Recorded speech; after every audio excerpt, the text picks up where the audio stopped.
Ratusan peserta Tabtu ramaikan pawai obor jelang HUT RI ke-74 di Kota Ambon.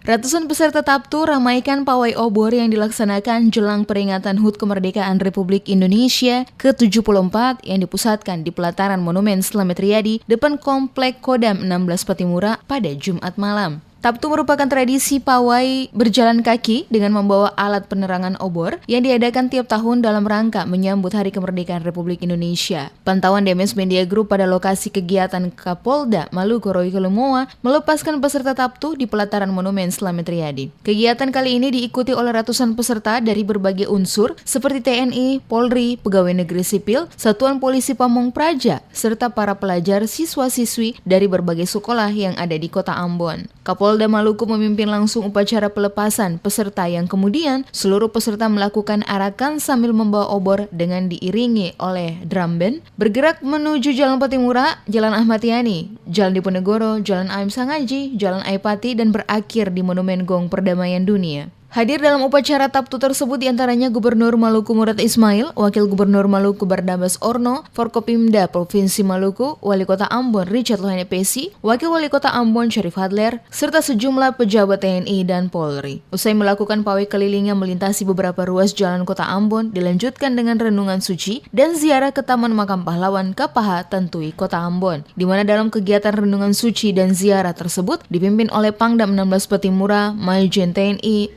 Marga Taufik. Pawai keliling dengan menggunakan obor yang dilaksanakan pada Jumat malam sempat menyedot perhatian warga Kota Ambon. Terlihat juga para warga antusias membadati ruas jalan yang dilalui rombongan pembawa obor tersebut.